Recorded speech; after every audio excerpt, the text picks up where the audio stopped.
sense. And so again, the way that we can animate theological ideas and biblical story, you're also one of those amazing artists who does that.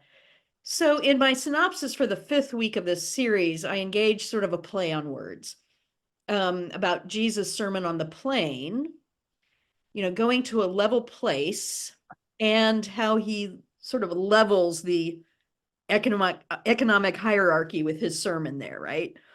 So what significance do you see for the setting of Luke's story in which Jesus preaches at a level place after having come down off of a mountain? Because we see previous to this pericope, he's come down off of a mountain where he has spent the night in prayer.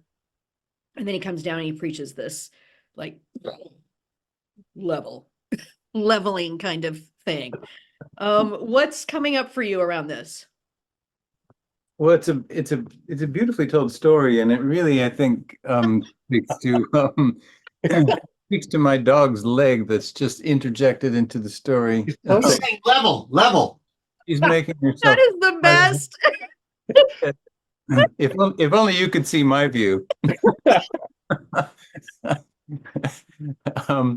What I love about how Luke is handling this story, the fact that he is oftentimes depicted in Renaissance iconography in front of an easel, with just a couple of brushstrokes. I mean, he has established something that is really, really powerful in just a couple of sentences.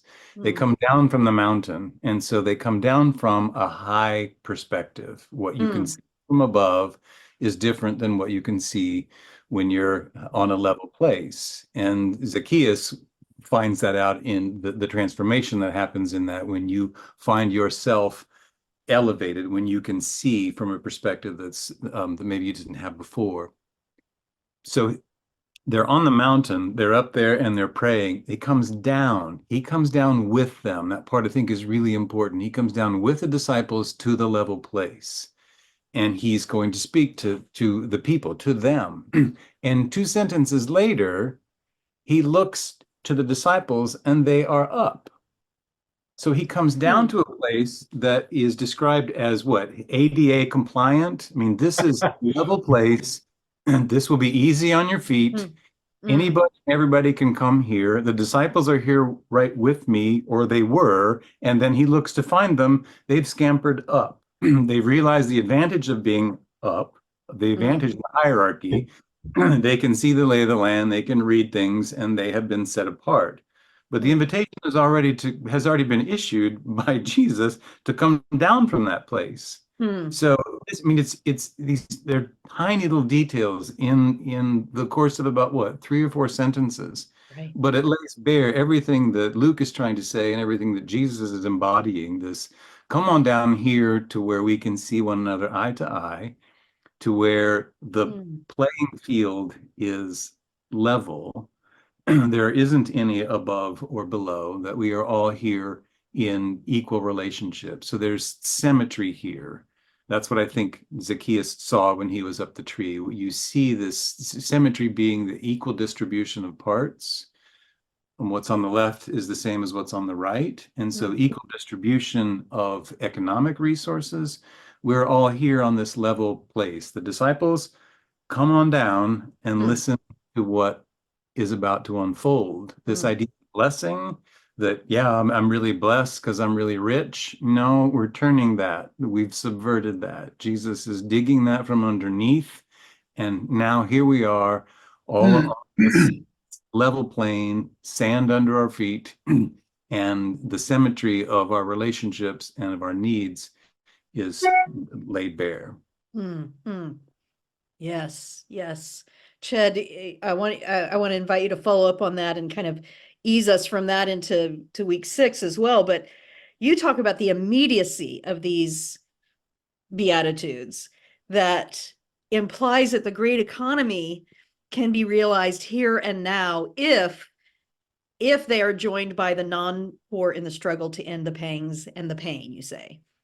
So we find ourselves now and still in the ongoing saga of humanity and economic disparity. exacerbated by divisions about how the rich are to relate to the needs of society. I mean, hello, it's just here and now for us as well. And the tensions resulting from disparity that you name in the first century world are alive and well in our time. So as we're easing from these Beatitudes in week 5 to week 6, where Jesus qualifies all this with words of nonviolent resistance and treating even enemies by the golden rule, help us out here with what you call the cosmology of grace present in Luke, or start in any point in there. You know, baby Jesus cut his teeth on Mama Mary's songs, and they were rather revolutionary songs. Something in the Magnificat in Luke's story about the pulling the mighty from their thrones and lifting up the lowly. I think this was so ingrained on his consciousness that, as Ted has just pointed out, first he shows it by coming down the mountain to the level place, and then he tells it. And make no mistake, his contrastive assertions, blessed are you poor, but woe, that's a lament, a prophetic lament. Woe to those of you who are rich.